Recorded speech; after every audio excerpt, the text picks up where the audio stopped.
Week 11 DFS recap. Josh Allen went nuclear. The Galaxy Brainers got on Sean Tucker. We're going to break it all down here today. DraftKings Underdog. We'll take a look at some Eliminator and Best Ball Sweat, some Guillotine season long, and then we will set our sights on Monday Night Football. We got the Cowboys and Raiders and maybe a little Week 12 first look. I'm rocking the bathrobe here, getting the cosplay going on the Monday morning portfolio review. I'm Pete. Let's do it. I suffer from a debilitating condition known as atropic chalkitis. Peter's one of the greatest depositors I've ever seen. Trust the process. Let's go. Let's go. I got auto match with Levitan. This is bullshit. If I just go the other way in that 66, I win all the money. All the money. If I had 150 lineups, I'd win too. Process over results. Illuminati make a bitch go crazy. I don't know which one of these my baby. Bust down AP, cut 5 bullets in your head like KD. Bust it, bitch go bust it. And I had 10 pints with me in Russia. Hey everyone. Hey everyone, indeed, GMs all around. There's nothing more consistent in my life on a Monday morning than some coffee and some gifted memberships from David. Who knows? I'm sure you won something yesterday, David. That's what we've come to know and expect from you. Thank you as always. If you received the membership, be sure to toss David a thank you in the chat. What's up, ATX? League of Items. Yeah, T-Mac. Our boy Tedoroya McMillan coming on hot yesterday. One of the better scroll downs on Underdog. GMs, what is up? What is up? Good morning. Let's pour the coffee, and then we'll get into it.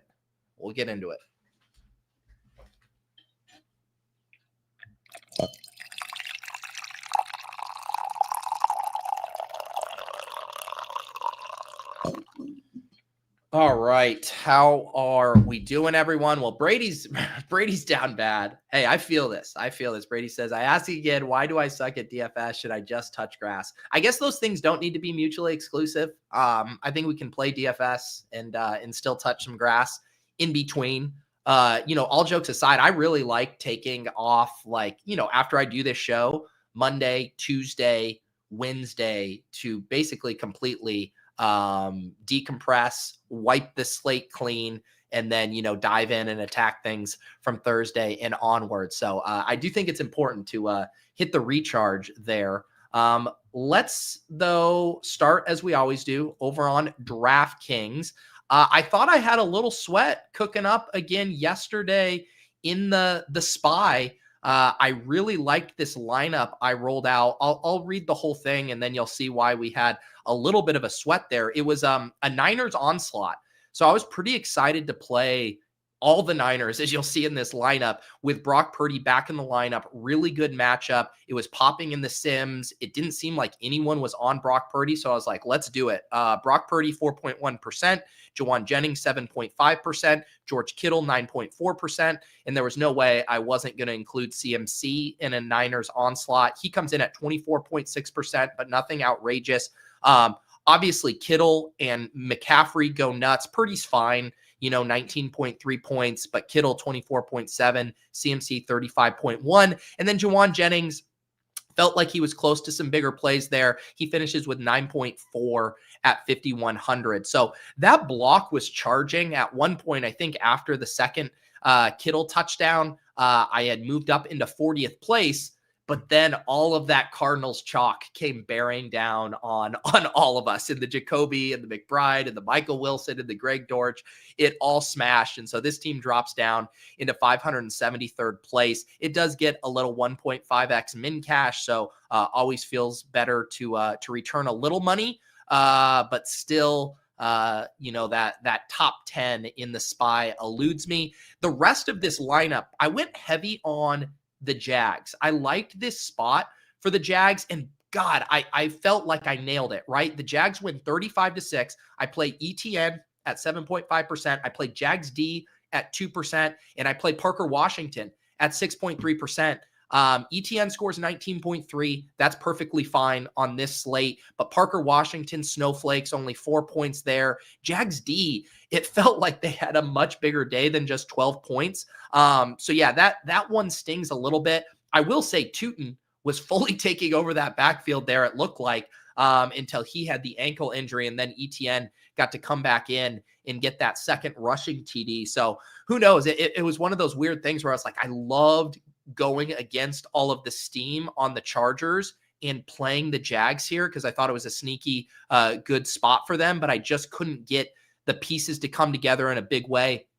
And then the final piece of this lineup was just the value that opened up on the Bills when Keon Coleman was ruled out. So I played Joshua Palmer here at 3,300. He was projecting well, and I thought he was just a really nice pivot off of the Greg Dortch chalk, the Michael Wilson chalk. Obviously, that was a huge whiff when you consider how many points Michael Wilson went for. You could argue that just having Michael Wilson as the bring back in this lineup would have made a lot more sense. But truthfully, I X'd out the Cardinals. I did not want to have anything to do with it. I thought it was a much better spot for the Niners, similar to kind of the Jags call. I thought the Cardinals were going to struggle more here. And they were. It looked like it was going completely how I envisioned it. And then I forgot that Jacoby Brissett and Trey McBride are the absolute garbage time kings. And yeah, so that didn't work out.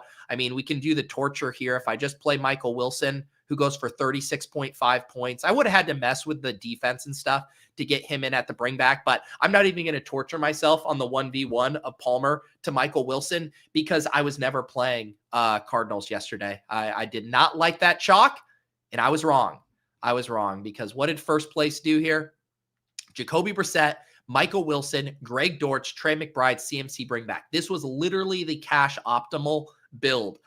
We ran the optimal on the solver before lock yesterday on the cram.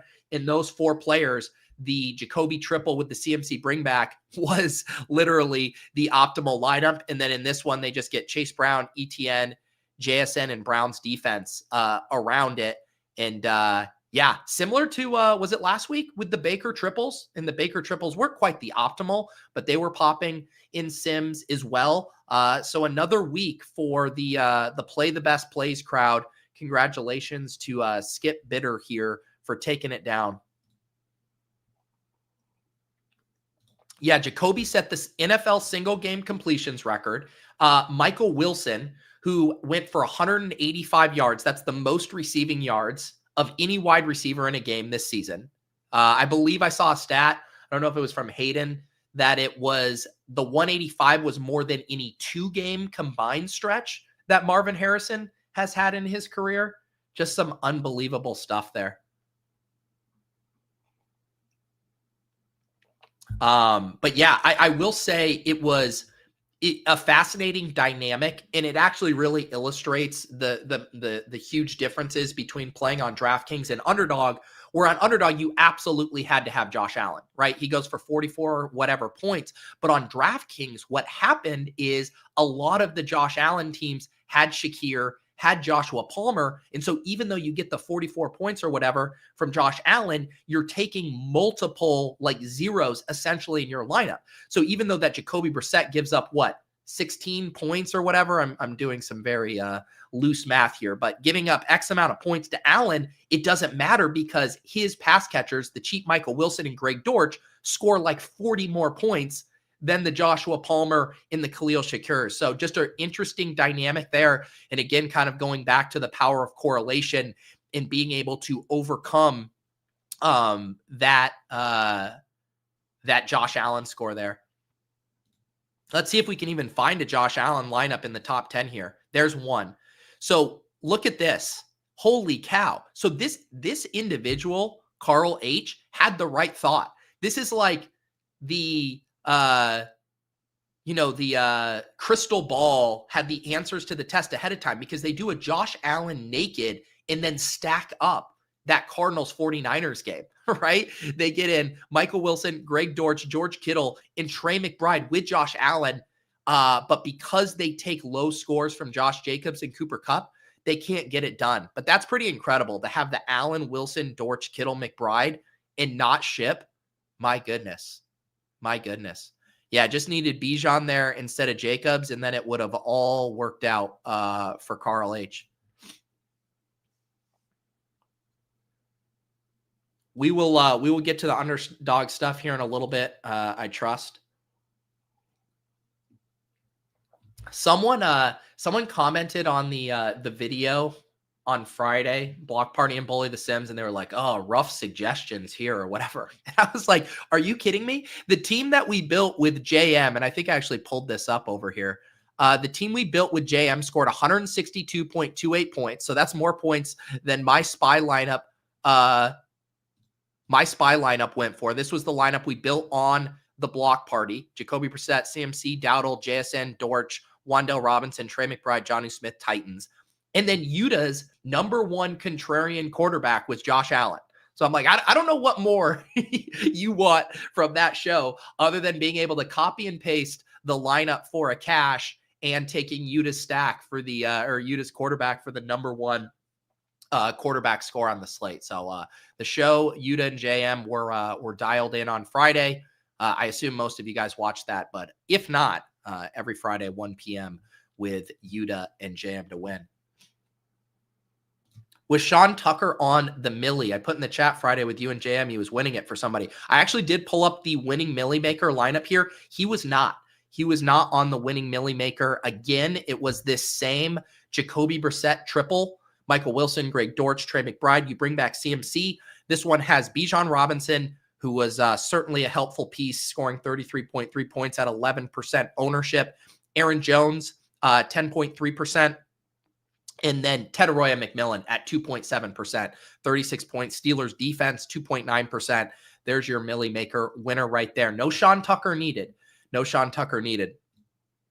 That was the other, I don't know if I read that part of my my spy lineup because I mentioned the big Niners onslaught and the Jags core, but then I had Bijan in here. And that was one of the plays from the cram. We were talking about it, that Bijan was going to get squeezed. Just the way the slate was shaking up, with people paying up for one, if not two of, JSN and Chase paying up for CMC, it was going to be hard to also fit in Bijan Robinson. So he gets squeezed here. He scores 33.3 points. That was obviously a key part of this lineup here. And just couldn't get the chalk values to work out. Should have just eaten the Cardinals chalk. If I just run it back with Greg Dortch and Michael Wilson, I probably win. But unfortunately, I said that was not for me yesterday. Tyrell Shavers, I know. Yeah, that was one of those classic Josh Allen Superman games. Feels like a playoff game when you have Shavers scoring. What, did Ty Johnson score? I guess you had the James Cook score. And then what, Allen had another 3 total of his own. Welcome, Atticus. Whoa. What do we owe this pleasure, Atticus? Coming in hot. 20 gifted memberships. Thank you, sir. Appreciate that. What did you win, Atticus? Do tell. I guess I don't have to always assume it's because someone won something. I guess it could just be out of the pure generosity, maybe starting to get in the holiday spirit. But yes, I am going to assume it's generally a win. So here he is, 1 second in the big power sweep, got run down by a CMC Dortch JSN team, lost first by 0.7 points. Should I be tilted or just happy with the win? I think you can be happy. I think you can be happy with the win. What was your lineup though, Atticus? I was not in the power sweep, so I don't know if I can pull that up. If you want to shoot me the link, I'd be happy to pull up the power sweep here, but congratulations. I mean, it's always hard to drop from first to second, like that feeling. We've used the word upstuck, where you mentally have already counted that money, or saying you see what first looks like and then you drop. And that stings. I mean, obviously you always want to be on the inverse side of that, where you're charging. And anything that you're moving up is just gravy from what you thought you were going to get. But yeah, second place, man, that's what we play this game for. You get a few of those shots on goal, get one in the top, 2-3 of a contest. And it doesn't only pay for your season, it pays for a few seasons there. So congratulations, Atticus.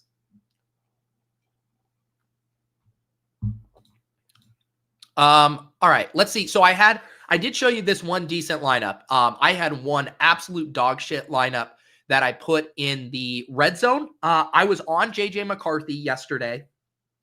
And the reason I'm upset is honestly not because JJ McCarthy was awful. This is a process over results show. I was wrong about the JJ McCarthy ownership. So my thesis on the cram was that people weren't going to want to play JJ McCarthy. It seemed like the winds were blowing in the direction of all the cash gamers playing Jacoby Brissett, and that people were going to get exposure to the Vikings via one-off Justin Jefferson and via Aaron Jones. That was my read on the situation. I was there looking at like the 12% owned JJ McCarthy, and I was like, no, Herbert's coming in over him.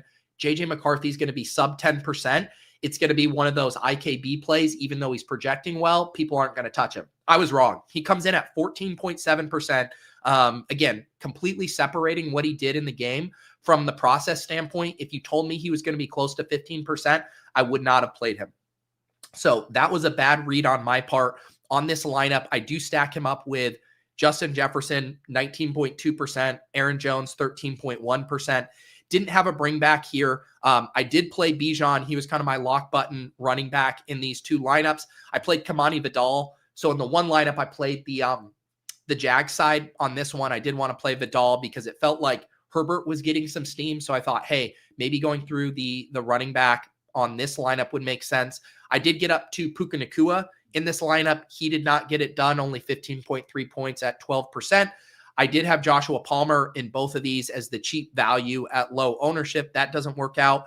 And Pat Freiermuth, I wanted to get a lineup with some Steelers tight ends in here. 6.6% at 3,200. He only scores 2.9. Jonnu does the bagel. So the flow chart play against the playing tight ends against the Bengals, that died out in week 11. And then Titans defense comes in at 28.7% as the cheap punt play there. They score 5 points, but very bad lineup on my part. Mainly this McCarthy Jefferson stack at chalk ownership. Feel pretty bad about that, and should have gone in the direction of some of my other short list quarterbacks there. And yeah, would like a mulligan on a JJ McCarthy team, that's for sure. Chunk the Deuce says, why were you on Bijan, made 20 and didn't consider him one? Apparently I'm just asked. We talked about it all on the cram. Bijan's ceiling is still very high.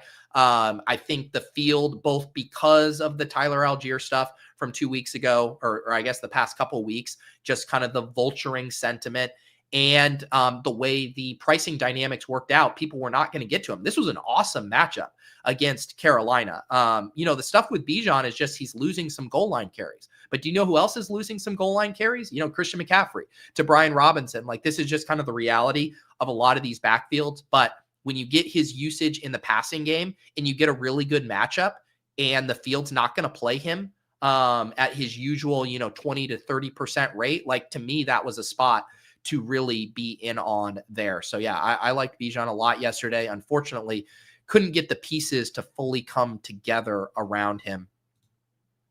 This is a good point, Donnie. I did see that. The Darnell Washington gam run. Did you guys see this? Let me see if I can get a video of this. The stiff arm from Darnell Washington. This dude is such a unit. Just an absolute unit. Watch that stiff arm. I believe the kids would say that was a disrespectful stiff arm there. Even I missed the second one at the end of that play. Let me see. Let me see this again. One stiff arm here. Sit down, little boy. And then one more for good measure here at the end. Yeah, you sit down too. He really is just a unicorn athlete.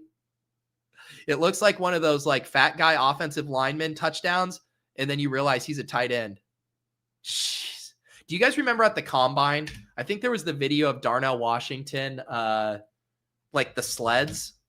What was that? There was this epic video of him at the combine pushing sleds, and I think he just like knocked it over or like manhandled it. I'm trying to the Twitter algorithm is not liking my search right now.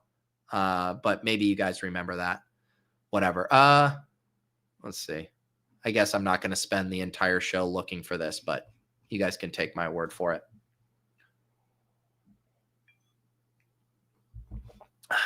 Yes, Chunk the Deuce. The cram is members only. We do that for the highest tier hand builder and Opto Bros.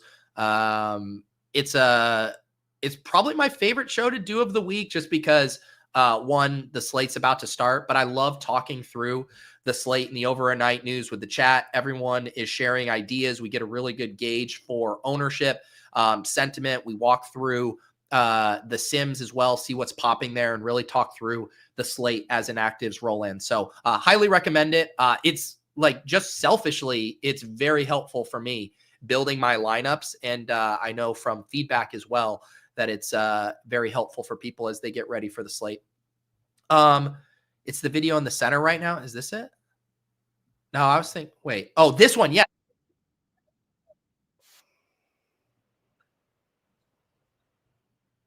I don't know why I remembered in my head. I thought it was a little cooler than it was.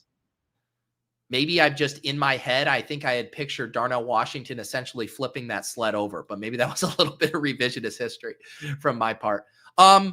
I don't know if there's anything else to see here on DraftKings. We can see if anything different won the red zone contest that we were just looking at, but very similar again. Jacoby Brissett, Michael Wilson. I mean, Michael Wilson at 3,800 goes for 36.5 points. And he's nearly on a third of rosters in these contests. So it's just like GG. Trey McBride drops 30 points at 38.8%. It's just like, what can you do? The chalk double stack combines for 90 points. And it's on a third of rosters. That's just going to be a see you next week. Going to be a see you next week. And these are sharp lineups around it. You know, getting the Ted Arroyo and Drake London mini correlation in here. Ted Arroyo at 1.9%, Drake London at 5.3%. Like, that's a really sharp way to play this. And man, like, this lineup is actually pretty sick, because it's not only the triple, or not the triple, it's the Jacoby double, but it has the double bring back, CMC and Kittle. It plays a low owned mini correlation, Drake London and Ted Arroyo, and then it just has chalk, Chase Brown, Titans D. So really, like, the Kittle, the Ted Arroyo make this all work. And it's probably a leak in my game, just, you know, completely Xing out the Cardinals. But my kind of thought on how I want to play those situations is, I think it's harder to cherry pick, you know, to be like, oh, Jacoby and Trey McBride fail, but Michael Wilson hits. Like, I think that requires more, you know, mental gymnastics to see how that actually plays out. So to me, it's easier to just say, what if the entire offense fails? What if this entire block of chalk fails? I'm trying to think through how bad of a process mistake that is, just Xing them out. But I think through 3 quarters, that thesis was looking pretty strong. But again, the Arizona Cardinals, the garbage time kings, Michael Wilson, absolutely burying me there, 185 receiving yards.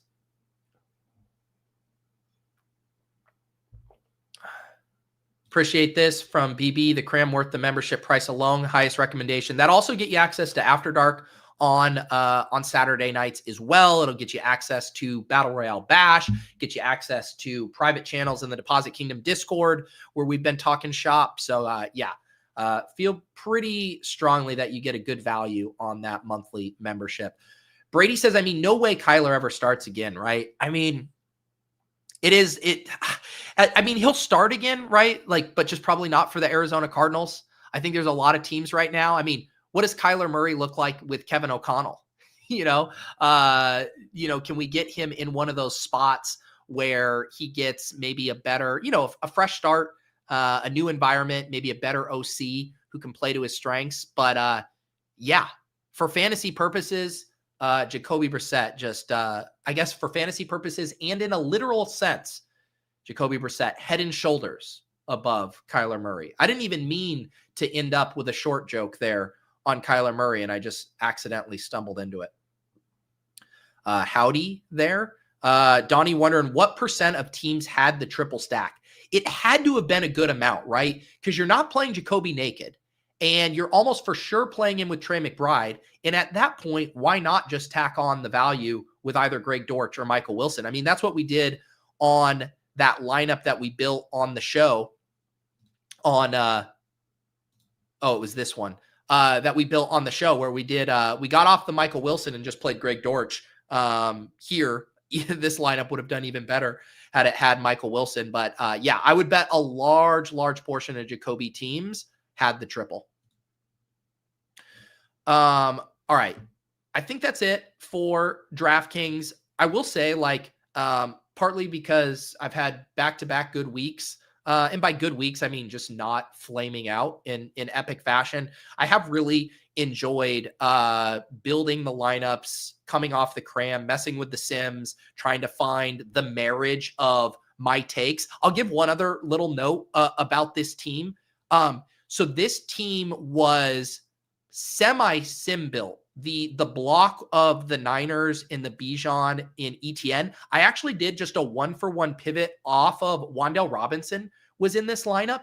And I was like, you know what? I'd rather get up to Jags D and play down to Parker Washington and just really concentrate on this one idea. Because I'm like, Parker Washington and Wan'Dale Robinson project similarly. But if my thesis is correct in the Jags role here, I kind of IKB'd the sims there and played Parker Washington. That ended up not mattering because neither Parker Washington or Wan'Dale Robinson did much. But that was another kind of tinker there that I don't think I regret. Again, just trying to really reduce the number of things I had to get right in this lineup. All right, let's head over to the Battle Royale streets. Another pretty rough week for me overall.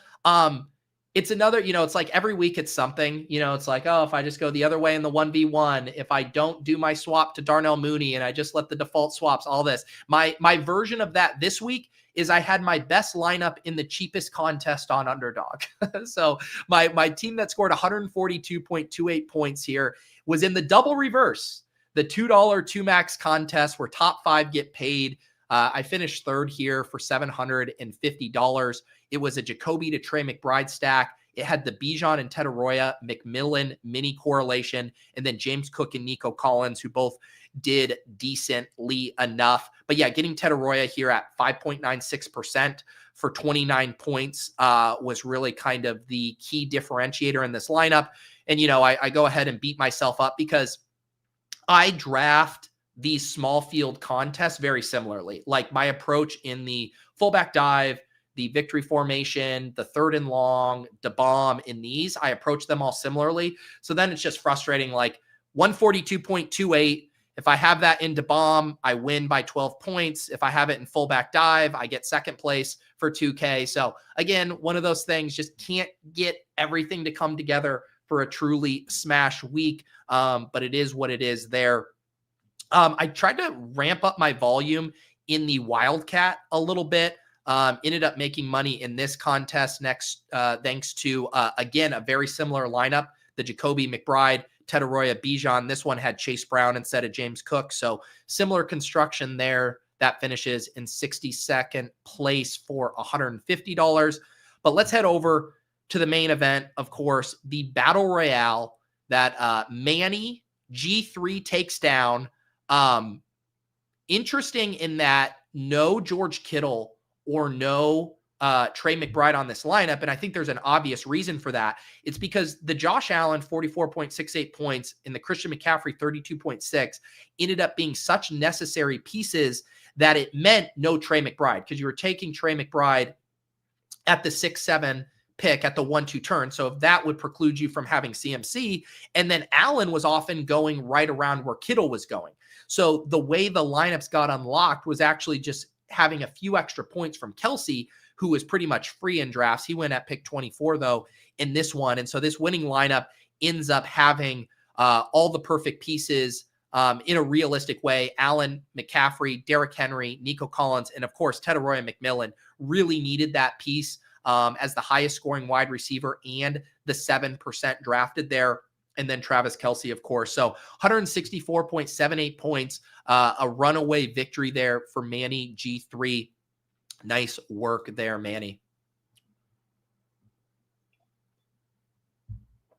Yeah, as Sags, I said I wanted to give you guys the bathrobe this morning. Sometimes I realize I walk on this show looking like I've been, in the makeup room doing my hair. And I said, I got to get back to my portfolio review roots, looking disheveled on a Monday morning because the GPPs have scrambled me to the point of I can't even look presentable. There you go. If Shady says only the fish got there with Wilson, then that's all we needed to hear.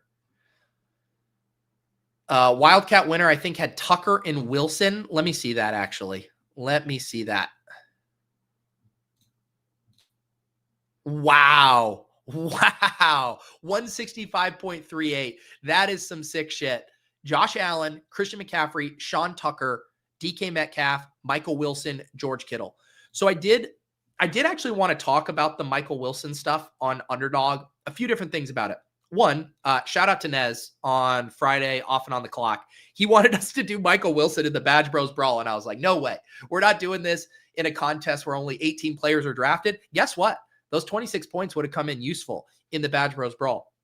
But I do think, to me, looking at the scores for Michael Wilson and Tedoroya McMillan this week, and the ownership is the example of why you don't need to take the Michael Wilsons of the world on Underdog, because we know that Tedoroya McMillan is going to project for what, 4, 5, 6 more targets than Michael Wilson, and they're going to come in at similar ownership. Like the leverage you're getting in that spot from Tedoroya and Michael Wilson is almost identical as far as being a low-owned unique piece. So I think you're ultimately, if you make the Michael Wilson play week after week after week, I think you're going to hemorrhage bankroll. Like, I do really think it's a losing strategy over time. Now, if you have a soul read on the situation, if you have the ultimate IKB, if you're stacking it with Jacoby, whatever, like, sure.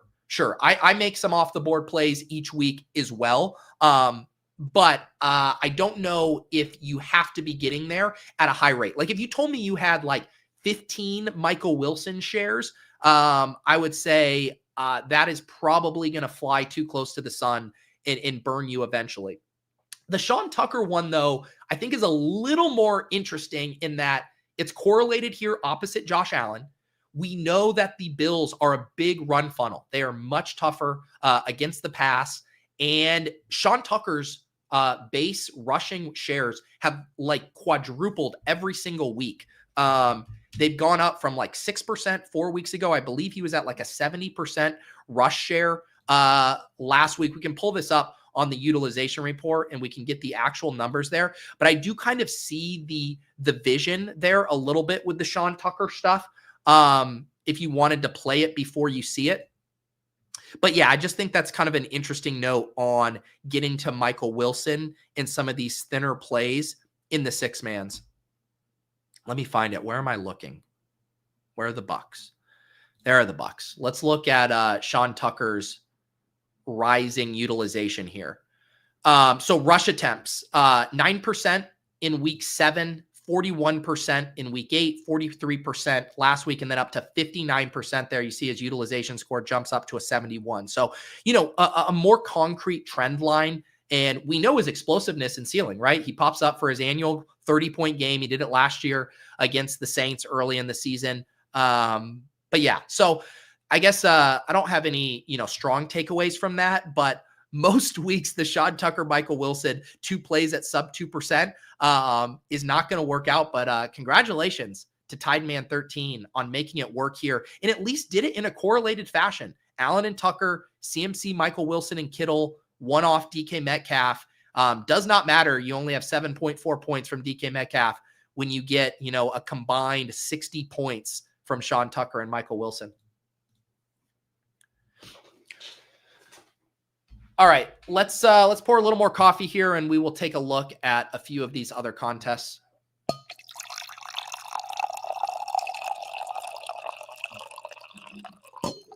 I also want to just take a look at where my exposure settled. I obviously did not have enough Josh Allen, but I always feel like I can learn a little bit from where I ended up exposure-wise. I was playing the JJ McCarthy stuff pretty heavily, as you can see here, 13.8%. Mahomes was my most drafted at 17.5%. That failed in spectacular fashion. Pretty spread out at quarterback otherwise. Herbert, Stafford, Purdy, Allen, I was underweight Allen here at 8.3%. So was drafting way more, Justin Jefferson in that range, drafting, who else was going in that range a good bit? Rico Dowdle, some of those other kind of early mid second round picks. So that was a mistake on my part. And then when I did have Allen, he was mostly on Shakir teams, which did not work out as well either. Running back, Chase Brown, Jalen Warren, Kamani Vidal, Bijan, CMC, Rico, James Cook. Nothing too crazy here. I did get to some ETN as a scroll, 4.6%. So those lineups were doing decent. Wide receiver stuff. Wide receiver was tough yesterday. JSN, Jefferson, Adams, Rashee Rice, Puka, Chase, Ladd. Literally every one of my top exposures was a landmine. London was fine. Nico was good down here, and just did not have enough Tetaroya McMillan here. Only like 5 shares of Tetaroya. Had him, in mini correlations with some Bijan, with some Drake London, but not enough to get the combos right. And then I was very heavy on elite tight end.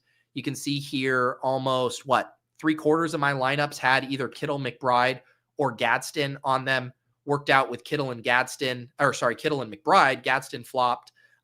Kelsey was the other kind of winner down here. I had squeezed in, though, Theo and Kyle Pitts, who are actually projecting even slightly better than Travis Kelsey. So I was mainly taking the ownership discount there, or just pairing Kelsey with Mahomes. And that certainly was not going to get it done, because any pairings with Mahomes were a sinking ship yesterday. So not a great exposure week for me. Not a great week overall. Didn't have a team in the top 1,000.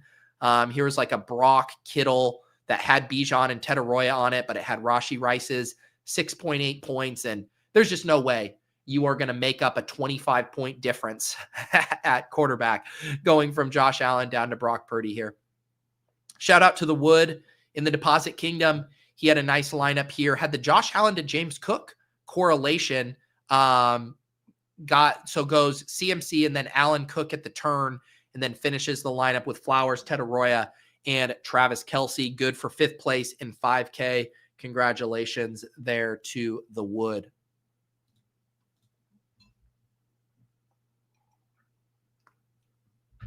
Let's see here. Deposit Kingdom. Let's do Deposit Kingdom here. Look at this. Our young prince, new father, Davis Maddock, finishes in 8th place here with a Brock Purdy, Kittle, CMC stack. Also has Igbuka, Derrick Henry, and of course, Tetaroya McMillan. 2.67% Tetaroya in the Deposit Kingdom contest.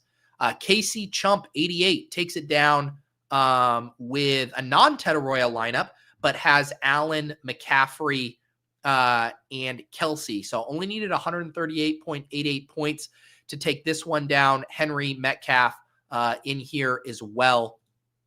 Cash flow 56, getting an influx of $500 here to their account with a Allen, Bijan, Higgins, DK Metcalf, double tight end. You know what? Credit where credit is due. It was a double tight end week. You could have showed up with any 2 combos of McBride, Kittle, and Kelsey, and you would not have been too far behind the wide receiver lineups. The issue is, I guess, running back 2.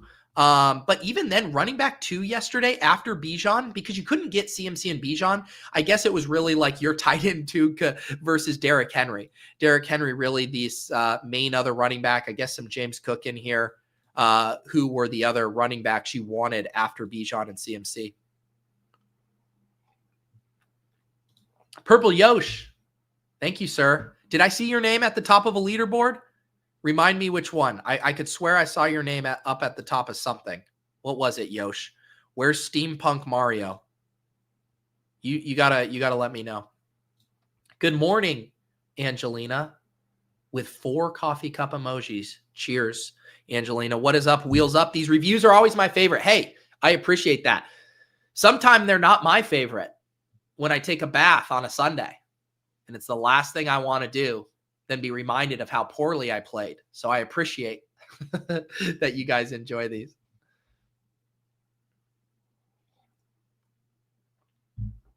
Clay Hopkins says, not a huge win, but Ant Trisky Got 8th place in the Badge Bros Brawl. Let's check it out. Badge Bros Brawl, 8th place. There she is. Ant Trisky, Josh Allen, CMC, Bijan, Igbuka, Drake London, Trey McBride. The drinks are going to be flowing at Thanksgiving this year for Clay and Ant Trisky. Mike got 7th in the double reverse, was chasing you. Needed anything from Rice. Yeah, what a dud from Rashee Rice in that entire Chiefs offense. There it is. Yosh got 8th in the squib kick. Let's head over to the 12-person drafts here. Squib kick. There he is. Steampunk Mario had the Allen and Tucker. Look at you, you dirty dog. Sean Tucker, even in the 12-person drafts, where 72 players are drafted, get Sean Tucker at 12.78% ownership. Josh Allen to the Joshua Palmer stack. Been there, brother. Been there. Jordan Addison, T. Higgins, Trey McBride. Nice lineup there. Flea Flicker, who took down the Flea Flicker? Look at this. I had one of the worst lineups in the Flea Flicker. I scored 38.1 points with Matthew Stafford, Puka Nacua, Kamani Vidal, RJ Harvey, Parker Washington, Kyle Pitts. Congrats to me. Shout out to me. Chloe Smith took down the Flea Flicker here with a Josh Allen, ETN, Puka, Michael Wilson, Troy Franklin, Travis Kelce. One of those weeks, right, where your first-round pick, Puka Nacua, scores 10.8 points, and your last-round pick, Michael Wilson, goes for 26. Incredible stuff.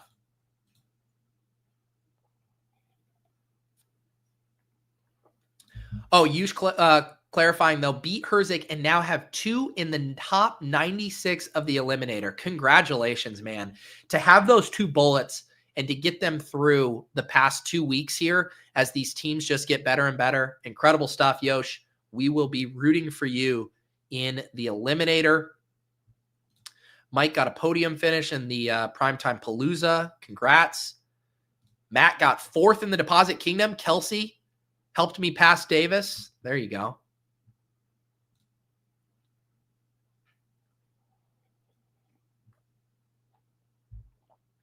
Oh, yeah, 2 of top 52 now. Is that what we're down to? Crazy. Crazy. Those prizes are about to get very juicy. Mr. wants me to check out Eric Beimfor 0RB team still alive. I think you're gonna, remind me his username. We can check it out when we go to BBM DB. We haven't looked at DeBomb yet. Don Ton, hopefully I'm saying that correct. Took down 2nd in DeBomb with a relatively low score. Recovered from a rough first 10 weeks. Let's check it out here in DeBomb. There he is. Josh Allen, CMC, Henry, Igbuka, Metcalf, Kelsey. Look at that. God bless these small field contests here.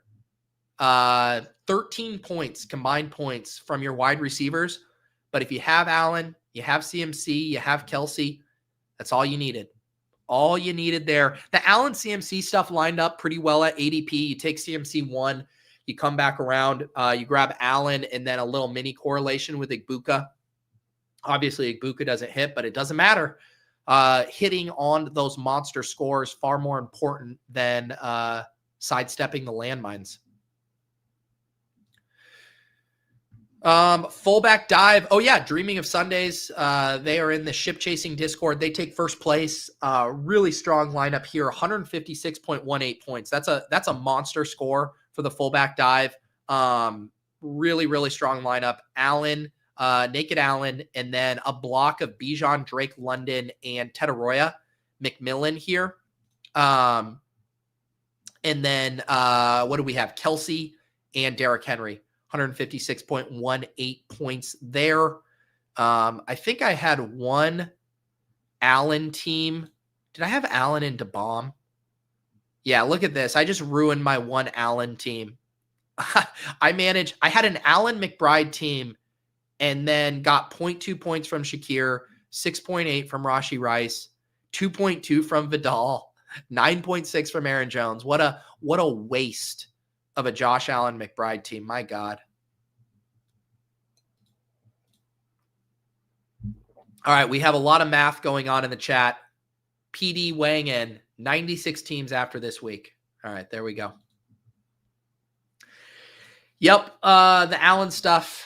Loved Allen this week, but no good combos. It is often a game of combos. And sometimes your combos with Allen include Khalil fucking Shakir. What happened there? Did anyone, I mean, what was, let's go tilt a little bit. Let's just see what happened here with Shakir. I mean, obviously Allen spread it around. He rushed a lot in, but was Shakir out there? Was he playing football? Let's find out. Khalil Shakir, his routes were down a little bit, 83 to 67%. His targets dropped in a massive way. I mean, his utilization up to this point, like stretches 8 through 10, utilization score of 65, 57, 68, plummets down to 19. So, I mean, not earning targets, saw less routes.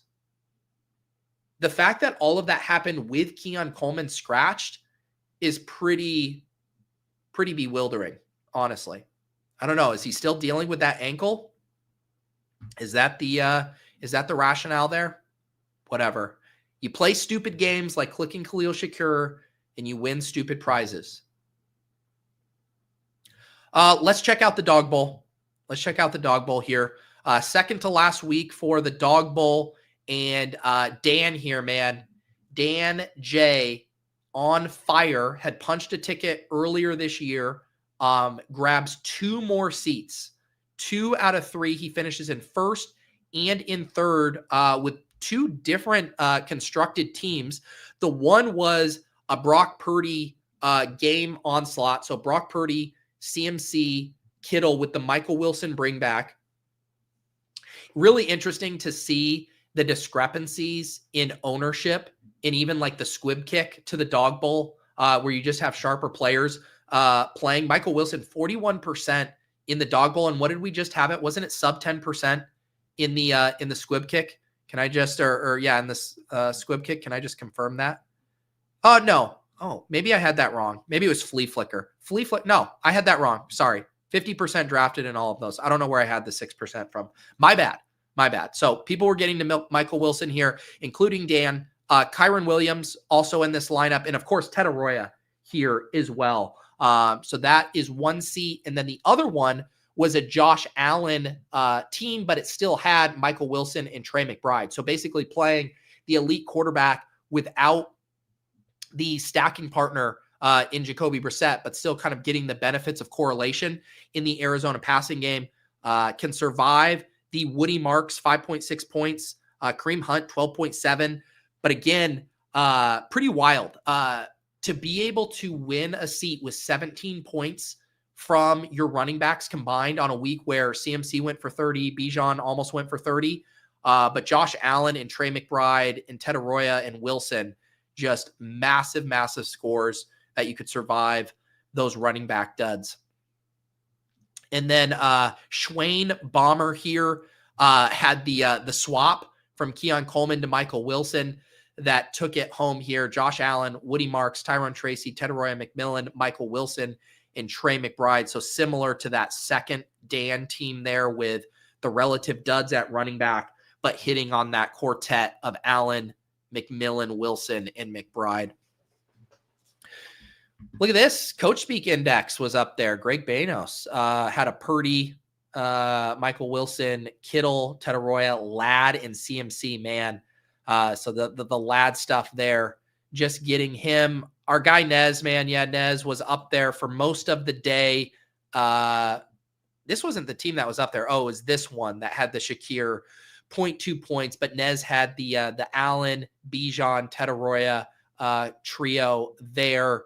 And then, of course, all of that garbage time with the Cardinals came charging up the leaderboards. But one more week for the Dawg Bowl hunters to get in those streets. Speaking of Dawg Bowl, did we get any updates on the Dawg Bowl Pick Em qualifier yesterday? I believe it was our guy, Captain James. He was in the cram chat saying he was going to share his Pick Em for the qualifier, but I ended up not seeing that. So I don't know what happened there.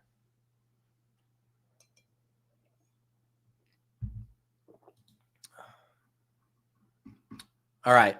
I believe That is it. Another week of me losing. What is the math on that? I had about 2K in play. I returned 1,200. So losing just under 50%. Just can't get it to line up this year. Can't get it to line up. We will keep trying though. I won't say that I'm not discouraged, but I have a quick memory. And I will move on. I will turn the page to week 12, and we will get back in the mines and do it all over again in week 12.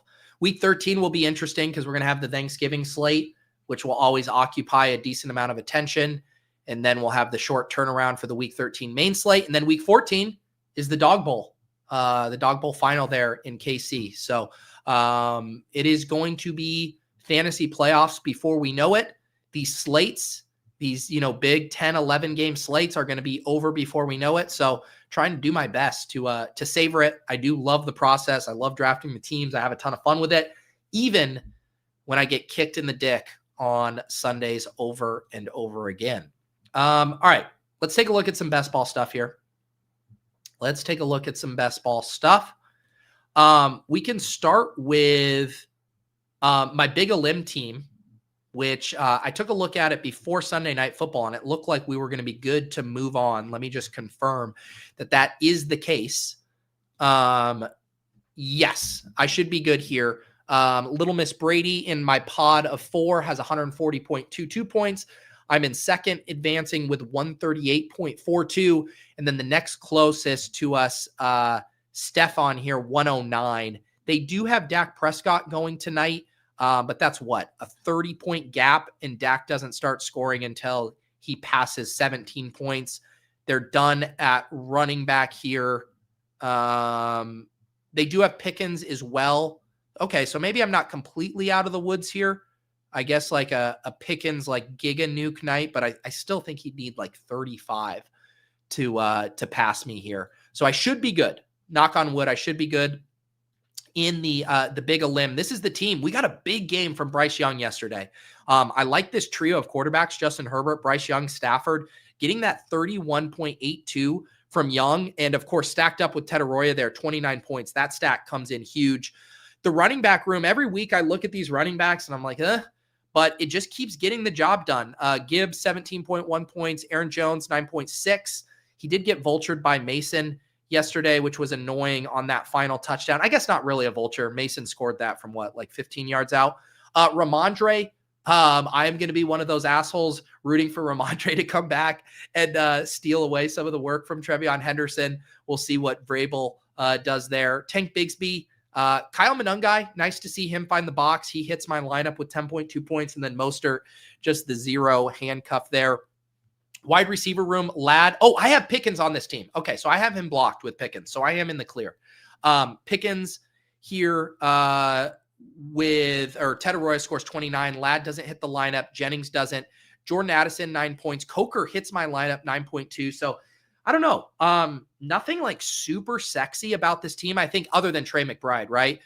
Trey McBride, Dalton Kincaid, the tight ends. So just a really balanced team as far as strong quarterbacks, strong tight ends, enough targets here and health at wide receiver. And it's really the running back room that I think could be an issue in a week where, the 1 week Gibbs has a down week, I could really be in trouble.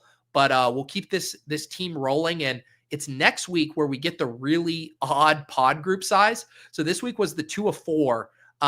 Next week is 18 of 23. So that'll certainly smooth out variance in a big way. Then you get a 4 of 6 week, which should be attainable. And then you get this gauntlet of 2 of 4, 2 of 4, 1 of 3 before landing in the finals. But despite not having any in the regular eliminator, I am enjoying sweating out this big eliminator team here, and definitely a much needed stimmy each week, getting the big eliminator payouts into the account as I hemorrhage money in the BR streets.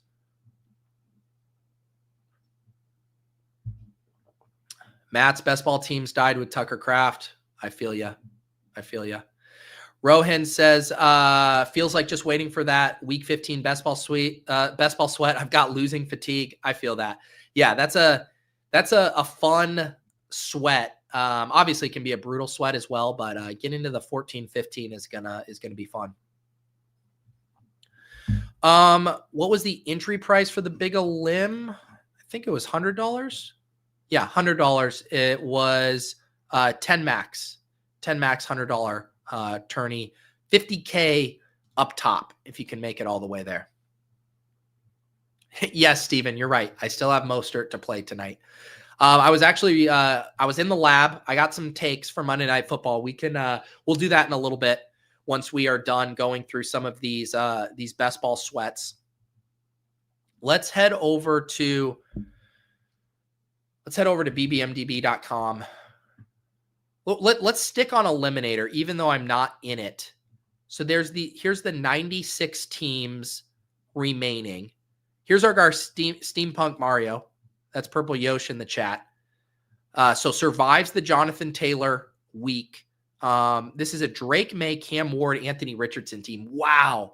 So week 14, you'll be stoked to make it to week 14. But yeah, that week could be treacherous.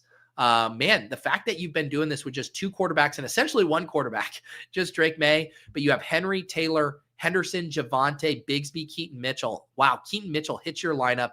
You have Tedoroya, Pickens, Godwin, Reed, Higgins, Mims, Demario Douglas, and then, of course, McBride and Sanders. Very nice there. What did TM Longacre want me to look at? A Bime 4-0 RB team? Why didn't I see it there? Is this it? Let's see this 0 RB. Yes, here it is. Sean Tucker, holy cow. Yeah, that'll push you on. That'll push you on to the next round. 33 from Sean Tucker. Keaton Mitchell, Chris Rodriguez, who's kind of taking over that backfield. Rico, Algier, Trey Benson, Dylan Sampson. Wow. A Baker Mayfield, Bo Nix has Chase, AJ Brown, J-Mo, Zay Flowers, Igbuka, Diggs, De'Ami Brown, Trey McBride, Tucker Kraft. There you go. It does prove, you don't need to be dogmatic about structural strategies. Just pick the best players, and lots of different structures will win. That'll be a fun team to track. Man, 96, only 96 teams remaining. Very fun sweats for all of you guys still remaining here in the Eliminator. Let's see. We could go to the overall portfolio, do a little glance here. I love this screener here from PD. 384 teams. I'm advancing 75 of them, 19.5%, just slightly above expected, 71.3. Baseline 70.2. So BBM hovering right around the base 16.7%. I'm at 18.1% here. The team of destiny from the bash, we didn't have Jonathan Taylor this week, so it dropped a little bit, but not the worst week for us. We also didn't have Breece Hall. So I will continue to spotlight this team here. It's the Herbert, Stroud, Daniel Jones. Wow. Yeah, we had a rough week at quarterback because it was just Herbert scoring for us. No JT, no Hall. So it was Gibbs, Woody Marks there. We did have JSN Debo, who showed up for us in Madrid. Jaden Higgins, Keenan Allen, Tesla, Judy. Kelsey was the big piece for us this week. So yeah, kind of playing roulette with these tight ends, Kelsey, Ferguson, Jonnu. But Kelsey pops up for the big game yesterday. So this team's still looking like a quote-unquote wagon. We'll keep some tabs on that. Let's see here. Ted Arroyo was the one I wanted to see. How are my Tet teams? Look at that, man. See, that's a bummer. 14 Ted Arroyo teams, and I'm advancing none of them. And PD gives me 0% chance of advancing any of them either. I have one in third place here. Oh, man. That's a GG's when you have the Bryce Young team with Chuba instead of Rico. And it has Malik Neighbors and Mike Evans. Yeah. Oof. Pour one out for that one. That is done. That's what's gross. Too little. Might be too little, too late for Ted Arroyo. What's his overall advance rate? I guess right at about even there. 17.7%. So some teams getting it done here. Imagine having a top 16 team with Ted Arroyo on it. These are what true wagons look like. Prescott, Caleb Williams, Bijan, Jonathan Taylor, Trevion Henderson, Javonte Spears-Chubb, JSN, Tetaroya, Pickens, Pearsall, Trey Harris, Demario Douglas, Wandell, Dante Thornton, Ferguson, and Jawan Johnson. What's the top team in BBM look like right now? Brincy 23. Look at Eagles up here. Number 2 overall. Brincy has Caleb Williams, Drake May, Bijan, Jonathan Taylor, James Cook, Tyrone Tracy, Rico, Blake Corum, Devontae Adams, Jalen Waddle, Debo, Shakir, QJ, Leggett, Roman Wilson, Troy Franklin, Kelsey Henry. Wow. I mean, that's all just that running back room, man. I mean, Adams has been scoring touchdowns at a high clip, but honestly, not a lot of firepower at wide receiver and tight end. And yet, Drake May, Bijan, Jonathan Taylor, James Cook, Rico, that 5 have been really dominant there. There's our guard, Charlie, in 7th place here.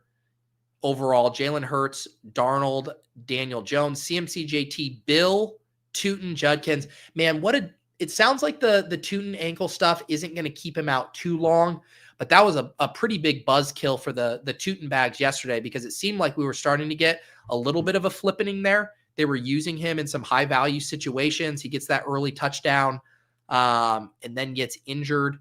But the rest of this Charlie team, JSN, Devonta Smith, Diggs, Jawan Jennings, Pittman, Burden, Franklin, Ferguson, Harold Fannin, AJ Barner. This one's fun just because it has so much late season potential. So many rookies that could be peaking late here. You know, your Burden types, your Fannin types. I actually wanted to see what Burden's usage ended up finishing with yesterday. I know he was playing ahead of Olamide, but I just want to see to what extent. Burden, up to 61%. So we've seen his snaps increase over the past 3 weeks. He comes out of the bye, jumps up from 12 to 49, then up to 61%. Excuse me.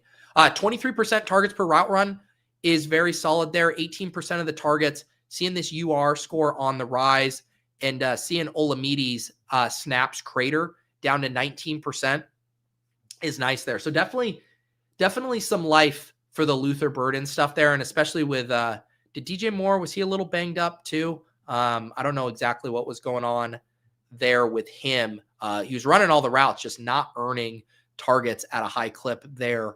Could see DJ Moore kind of ascending to be that number 2 in the offense alongside Rome by the end of the year, which would be nice. All right, let me pour a little more coffee here.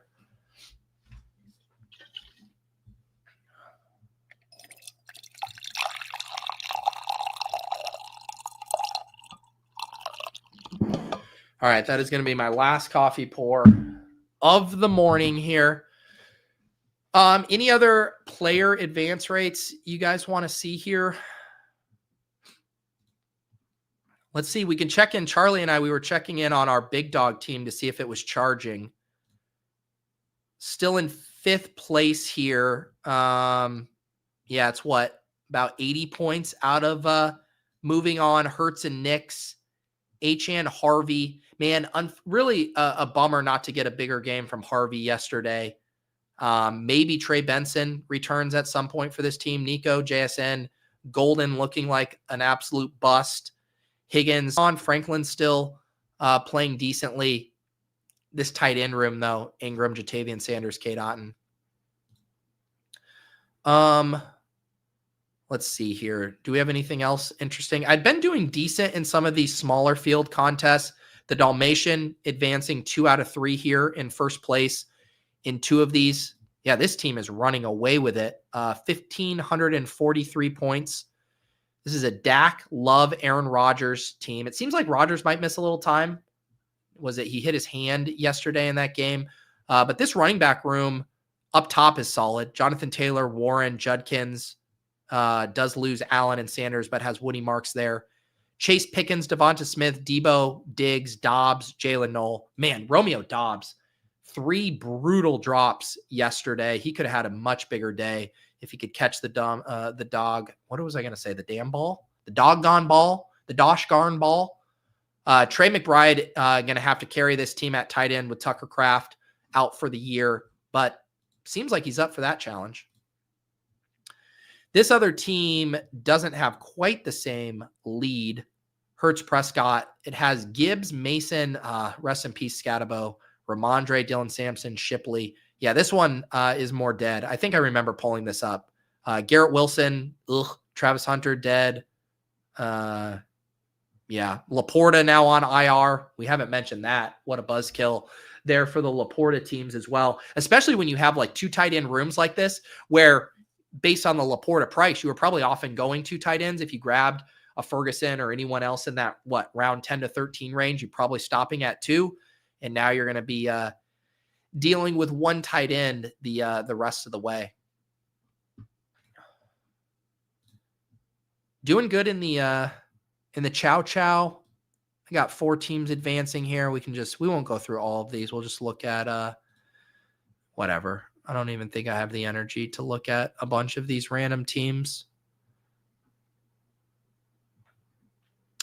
Let's see if there's any other of the BBM teams up here that are notable. Couple, we got a Bash, the group Bash team, of course, the Bash team with Patrick Moore, 2 Michael Leone teams, a Best Ball Breakfast solo, Best Ball Breakfast with Ian Harditz, with Lord Reeves, a Deposit Kingdom video with Ron Stewart, another one with Leone, 2 with Leone. Wow, the Leone teams are crushing. There's one with Pat.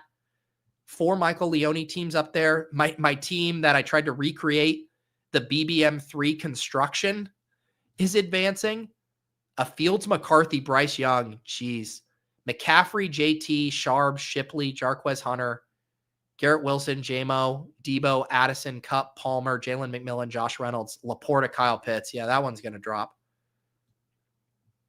The JM to win team is advancing. My team from After Dark with Steph is advancing. The one team that we went back to watch, why I labeled it Don't Discuss, is still advancing. There's one with Emo from Best Ball Breakfast. Bash with Mathology. Solo Breakfast. My team, is this my team with Bill Barnwell? Yeah. Actually, I got drinks with Bill on Friday, and we were reminiscing about this team, but I didn't even realize it was advancing. Josh Allen, Caleb Williams, CMC, James Cook, Rashad White, Roshan, Marshawn Lloyd, Hunter, AJ Brown, Rome, Pearsall, Golden, Ayuk, Keon Coleman, Palmer. How many zeros did we take at wide receiver? My goodness. And Tucker Kraft, Kincaid, and Siddett. So I don't know. This one might be able to hold on. Look at my fantasy life crew showing out. Kendall Valenzuela, the team I drafted with her. Team I drafted with Gretsch is advancing. Couple other solo Best Ball Breakfast and off and on the clock here as well. So that's my favorite part about streaming all of these is just one, having the replays available, but 2, like the variety of the different streams that these come from, and then hopefully a couple of them charging down the stretch, and we can go back and reminisce on some of those. Let's see here. Anything else? Some people, do I have anything cooking in the sprint? I do not think so. I was awful at the sprint last year. I completely bricked it. Looks like I'm going to brick it again this year too. 1 third place team. Probably too much anchor RB. Not enough double anchor and hyper fragile RB. Yeah, I didn't really draft enough of these side contests to have anything interesting in here. I'm advancing one of my biggest board teams that was drafted on After Dark. These teams are always so funny to look at because there's just so many landmines. Man, this was actually a nutted quarterback room before Dart got hurt. May, Stafford, Dart. That's like the nuts at quarterback. Gibbs, Joe Mixon, David Montgomery, Spears, and Devin Neal. Hilarious. T. Higgins, Devontae Adams, Rome, Ridley, Josh Downs, Demario Douglas, Yoshi Voss, Horton, Mac Hollins. Not a bad little Mac Hollins stack there. Mark Andrews, Loveland, Henry. Sure. Why not? All right. Let's check in on some Guillotine leagues here. Let's do a little Guillotine and see what we got cooking over here. We'll first check in on the Deposit Kingdom and the Ship Chasing Leagues, where I am chopped, long chopped. Deposit Kingdom. Let's go check how we are looking here. Frankie projected to score the most points this week. Chad Candles. Chad is donezo. No more PMR. 62.82 points. What got him? Oh, yeah. 4.7 from Lamar. 10 from Barkley. I kept saying that Breece Hall didn't play this week. I forgot that they played on Thursday night. That seems so long ago. Breece Hall, 8.4. Worthy, 5.5. Ladd, 4.3. Amon-Ra, 6.2. Harvey, 8. Man, on paper, it's like, oh, yeah, this is a pretty solid lineup. Pretty solid lineup there, but Chad is going to be bowing out of the Deposit Kingdom League this week. You hate to see it there for the good guy, Chad Candles. Let's see the top team. Let's see what Frankie's working with here. Frankie is crushing. He has the Gibbs, Henderson, even surviving the Chase and Rice duds because he has Kelsey in there, James Cook, Dak Prescott. Strong team there from Frankie. Even sitting Debo this week. Yeah, I don't even know where you would have made room for Debo. No room for him. Frankie's team too good. Too good. Congrats. Yeah, how many teams are we down to? 6 or 7 in these? Let's head over to Ship Chasing here. Wait a second. Do my eyes deceive me? Is Frankie in first of both of these? Unreal. Unreal, Frankie. Wait, oh, no, it just hadn't refreshed. I think it just hadn't refreshed yet. I was like, Frankie wasn't in the Ship Chasing one. All right, let's see here. It looks like we're going to lose Greg in the Ship Chasing one here. Yeah, no more PMR. I guess there's some hope if Chop Demon here doesn't get 14 points. Who does he have left to go tonight? Brock Bowers. Okay, so that will be a sweat. That'll be a sweat here. I never know who these names are by the usernames, so I forget who Chop Demon is. But yeah, Greg is probably going to be on the outs here. It looks like Rashee Rice and Ladd were common denominators on Chop teams this week. 4.3 and 9.8 from those guys. Just not going to get it done. Looks like Steph. Looks like Steph is has the top team this week with Ferguson left to go. Of course, yeah, she has the Josh Allen 42.7, Vidal 3.2, 30.3 from Bijan, Puka 14.3 and Chase. Yeah, this is a sick team. Wow. The Puka, Chase, Bijan, Allen quartet there is pretty solid, and she's sitting on Omari and Hampton coming back as well. I think I did pretty good in my 2 leagues. This one I absolutely smashed. This is the Fantasy Life League. I went hard on a couple weeks ago on Puka to get him on this team. I played Brock Purdy. I've been kind of cycling through, or I had to pick up someone because Daniel Jones was on bye, because I've been playing this Taylor Daniel Jones block every week. So I had to plug that hole. And I ended up bidding on Ted Arroyo. It didn't even cost me that much. I wanted to really make sure that I didn't lose this week, or I can't remember. It was Drake London. It might've been London or Ted Arroyo that I bid on this week. But I wanted to make sure I didn't waste this year of destiny from Jonathan Taylor. So bid pretty hard and then put up a monster score here. Brock, Trevion Henderson, James Cook, Puka, London, Kittle, Ted Arroyo, Franklin, and then still, of course, have Jones and Taylor on the bench. So feel good about this one. The other one, this is the Hollywood League with Tom Everett Scott and JJ. This one, my one leak, my one kind of precarious spot was wide receiver 1. So I went out and I got JSN this week. I bid like $302 to get him. And so now I put JSN on this team with Drake May, ETN, Gibbs, Devonta Smith, Bowers. I have the rookie running backs, Henderson and Harvey. And yeah, the bench is okay. I ended up sitting Breece, sat Herbert and Judkins. Did pretty good with my start sits this week. I guess Devonta only scoring 1.8 was a dud, but feel good about this team getting JSN on here and then have kind of 4 solid running backs to play each week. So staying alive in both of these Guillotine leagues here.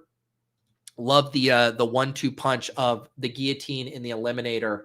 Basically similar style formats, just 1 season long, one best ball. All right. I think that's it for Guillotine. Should we do a little Monday Night Football first look? I was reading the article, the quick slant from Matt Irby, jotted down some notes for this game. So I'll be ready to build a pick 'em. But let's first do our PTP here. That's normally how we get our feet wet. What is the Thursday night game this week? We are about to find out. Buffalo at Houston. That's interesting. Feels like a letdown spot for the Bills, right?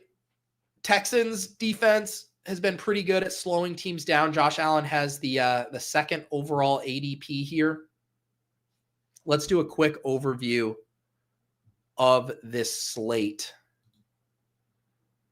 Take this draft assistant off. There's not any projections for the Thursday games anyways. Wow, just see the news on the timeline. Penix suffered a potentially season-ending knee injury. That sucks.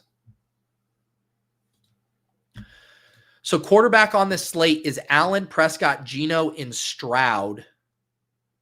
Definitely some different tiers here at running back.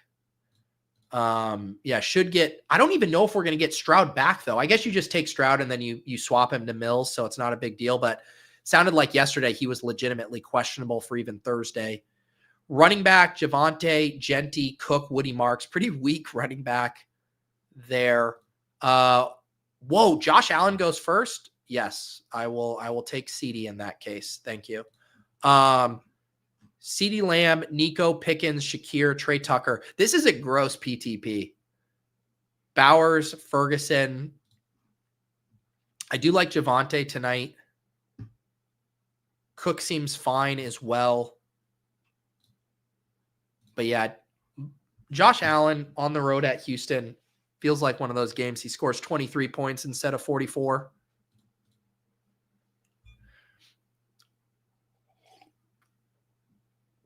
Yosh likes this PDP. Yeah, Woody with the flow chart of the Bills defense.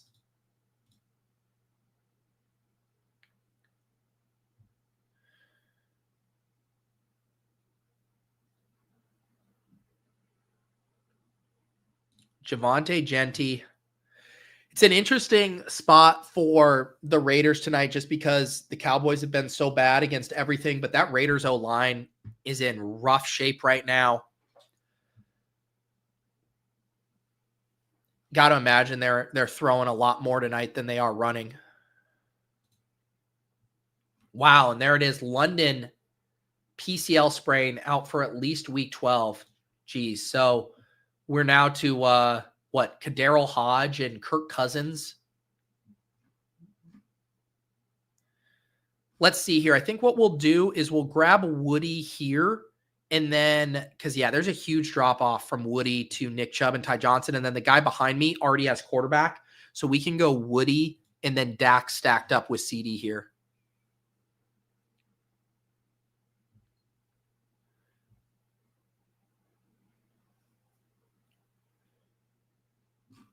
I feel like that plays the tier breaks right.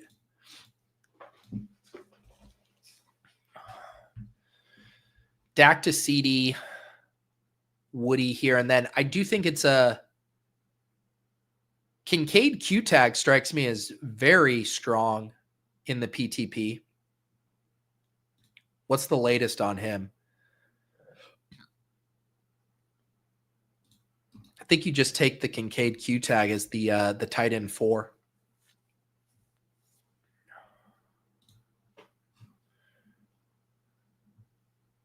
Ha! Khalil Shakir just taunting us. Wow, Shakir almost had negative points yesterday. minus 3 yards, but had the one reception to keep him slightly in the green.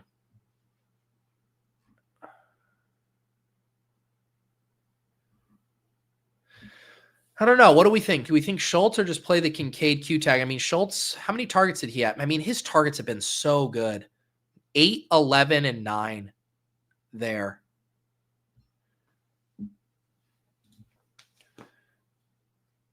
I think we grab Schultz. And then Yosh likes Ty. I am going to grab Schultz. It's basically, I guess we have 2 more picks.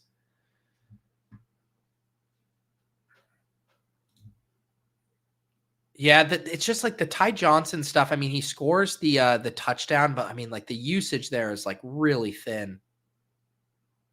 I guess you could double up on Texans running backs, but 3 for 17 last week for Chubb. I don't think so. I mean, they have been the Raiders have been using Lockett a decent amount. Coleman was a scratch last week, but is back. Kirk, how many targets did Kirk have? 4. Man, this is some gross shit here. This like might be a double tight end spot. I legit think this is double tight end. Am I crazy for doing this? I can always swap. Let's take Dalton Kincaid. I think if Kincaid is in, he's going to project better than any of those wide receivers on the board.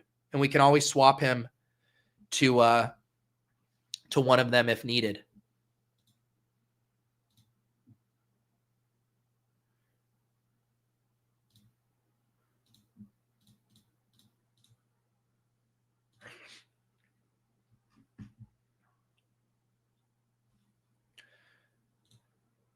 I promise if Dalton Kincaid plays, he's going to project better than Tyler Lockett, Ricky.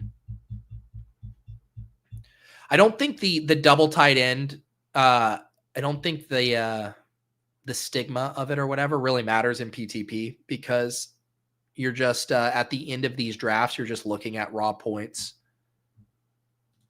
You like Gabe Davis? What did he do? Yeah, 3 for 40. Or we could just correlate more with Dak.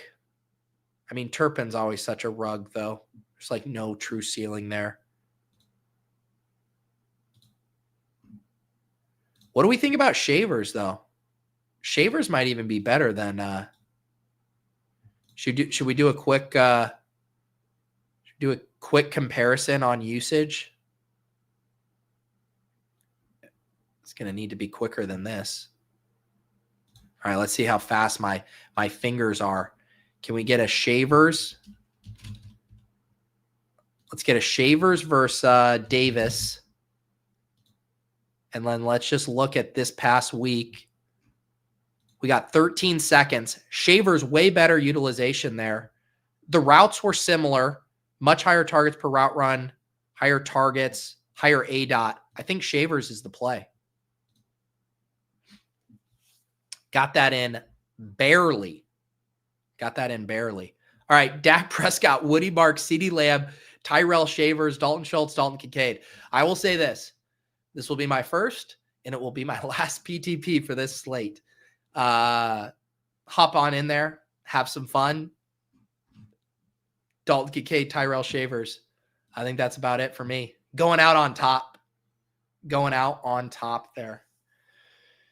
All right. Let's get the ideas going. Do I got my guy Josh in the chat? Josh, are you around reporting for duty? I'll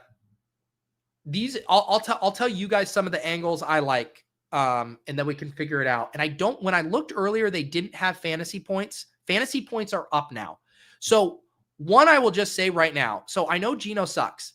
The last 5 quarterbacks to go against the Cowboys have averaged 24.4 fantasy points. 24.4 there. So, I mean, it's really hard not to like Geno Smith. And I can read you off some of the quarterbacks in their scores against them. Let me find this here. Justin Fields, 26.75. Bryce Young, 20.45. Jaden Daniels, 21.3. Bo Nix, 26.25. Jacoby Brissett, 27.45. I think Geno Smith is the play here. Wait, where did you sent in the shipper? Where did you send it to me, Josh? Where am I looking?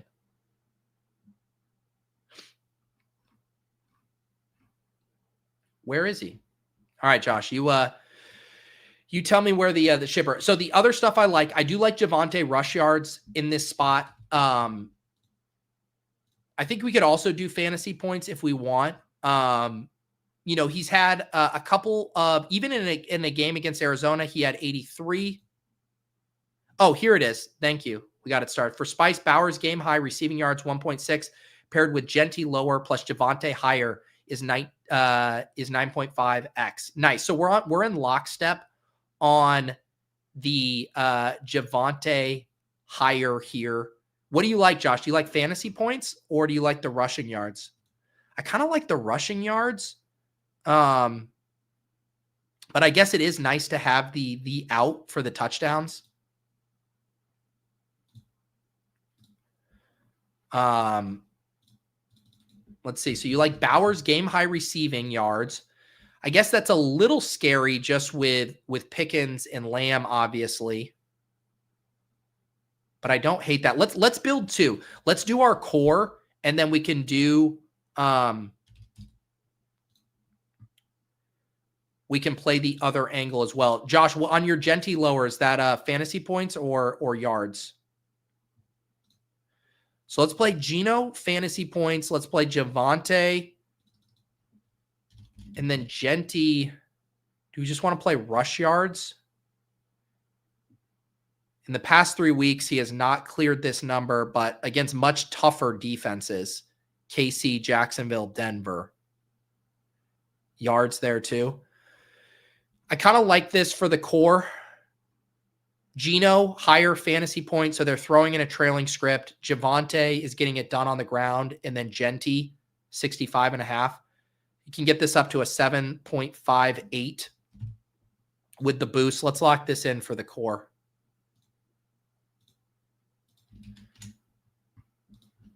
And then let's see here. So Josh, it's the Bowers game high receiving. I actually think that pairs well with the, let's see, what odds do we like better? If you do game high receiving yards, that's a 9.06x. I'm just saying if you do just receiving yards and then with the Geno fantasy points, I'm just curious what that does.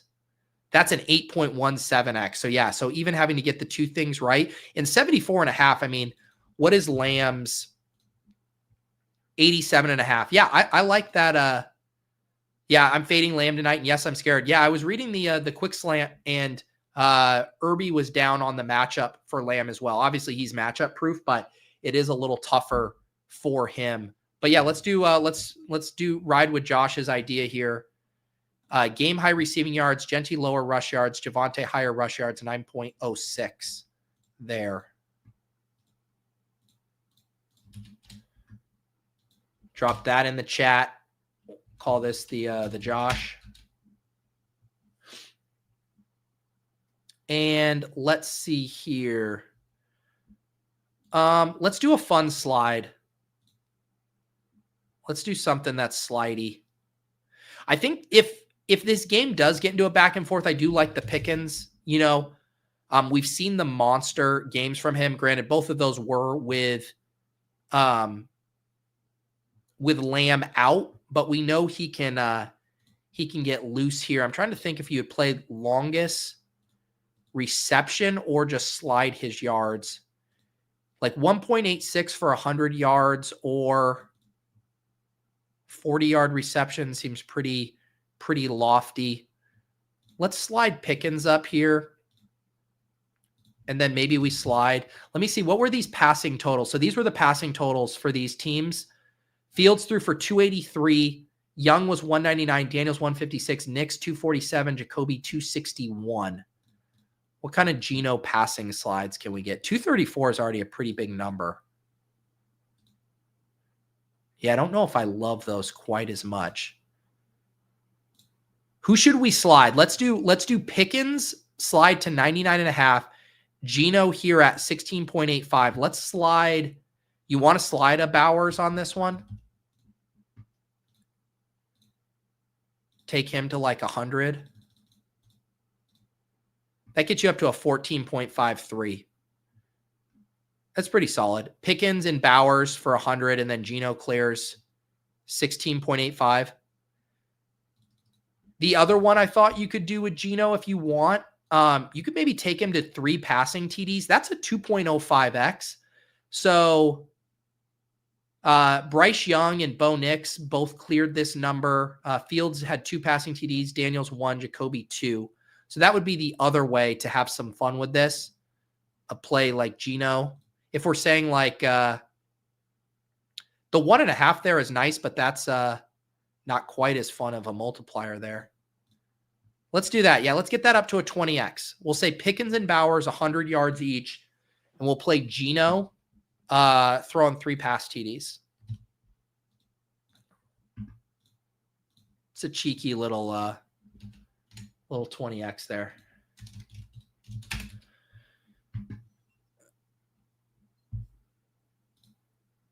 I'm scared against Dallas D have 5 different starters than last week.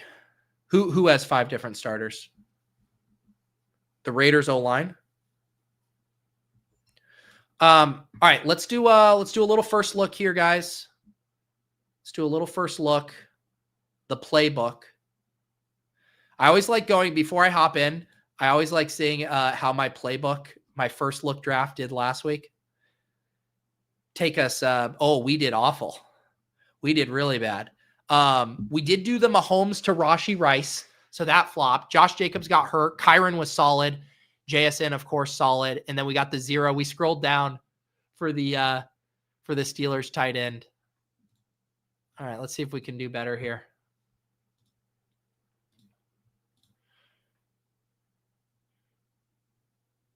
All right, so on this slate, we get Jonathan Taylor back in our lives. Pretty strong running back slate. Taylor, Gibbs, Bijan versus New Orleans, Barkley, Henry, Henderson, Javonte, Jacobs if he plays, Jalen Warren. Quarterback, Hurts, May, Jackson, Mahomes, but we're finally getting these quarterbacks in better matchups. Like the matchups, obviously Allen went nuts, but on paper, like for Mahomes, for Lamar, but now you get Hurts at Dallas. You get Drake May at Cincy. You get Lamar versus New York at home, the Jets. Mahomes home versus the Colts. We get Dart probably back in the Dome against Detroit. Dimes at KC. Goff versus the Giants. Caleb versus Pitt. These are nice. I like the quarterbacks on this slate.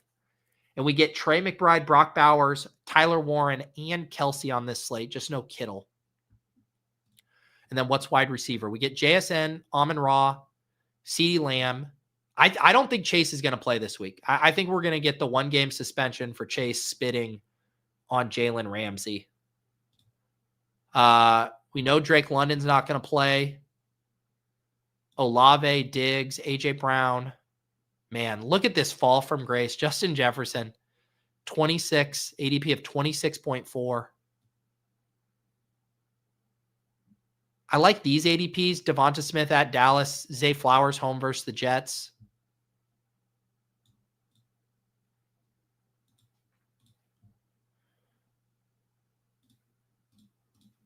I think DC, I think we all agree that Kelsey isn't the same as the other elite tight ends anymore. Let's see here. I think we just go back to JSN. Could certainly make the case for Bijan, but I mean, with all of the changes in their offense, let's roll with JSN. Yeah, the footage just has it. Like Jamar Chase was at his locker saying that he didn't spit on Jalen Ramsey, and there's Like very clear evidence, video evidence of him spitting on Jalen Ramsey. They're gonna make an example out of him with that. Who was the player who had the spitting? Was it a couple of years ago? Was it the Dallas guy? Can't even remember. Trey McBride goes 5 here. He definitely deserves to be a top 5 pick.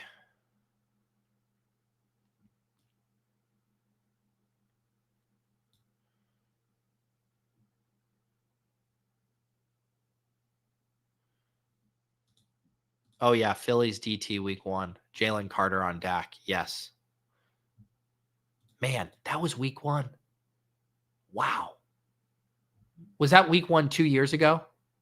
Or no? I can't even remember. It's all a blur. Let's see. What do we want to do here? I think if Brock goes nuts tonight, he's going to rise big time. Let's just be an elite tight end slappy and take Brock Bowers here with JSN. All right, that was this year. All right. That does really feel like it was 2 years ago.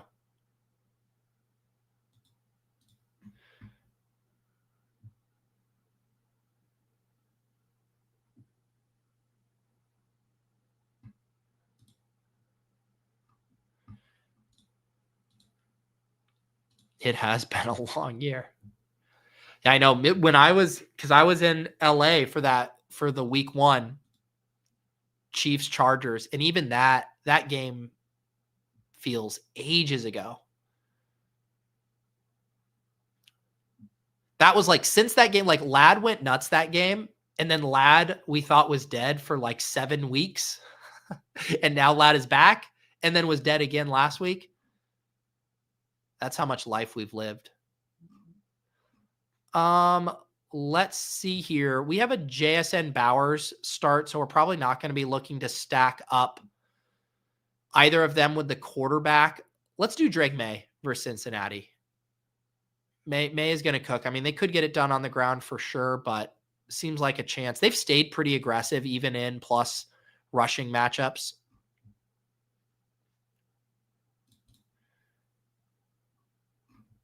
Did Henderson go? Wow, yeah, Henderson went 9. I don't know about that ADP if Ramondre's back. If Ramondre's out, then definitely.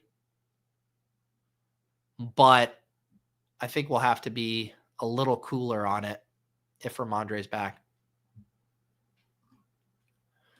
going to have to find a running back to like here.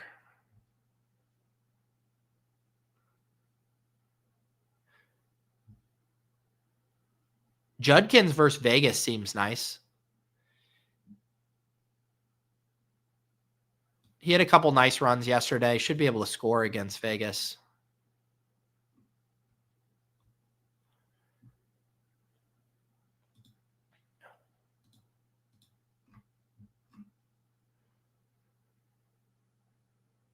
AJ Brown versus Dallas seems nice.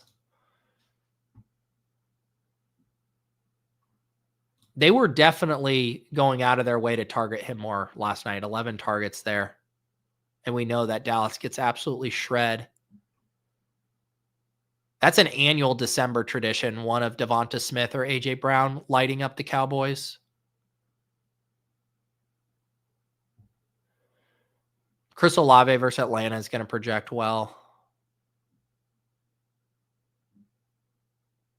Yeah, I'm going to take AJ Brown here. 11 target game, one of the best matchups here for wide receivers. I guess I could go 3 wide receiver build with Diggs on this one. Let's see if there's anything else deep to like. Breece Hall is going to project better than this ADP. That's just how it goes every week.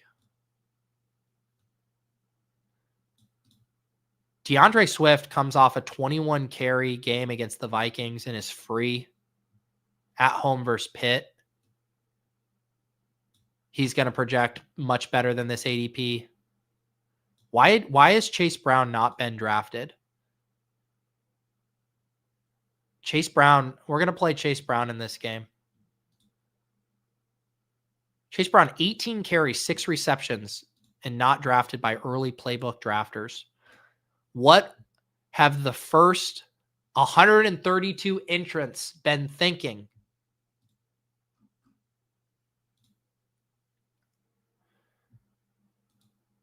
Yeah, Coolers. I like Swift as well, but Monangai now involved enough to be a nuisance. Yeah, that's fair, but I think you can kind of talk about nuisances for every single one of these players back here now, you know? And I think with Swift too, you're hoping that the volume leads to a big play, that he's going to get it done from outside the 5-yard line.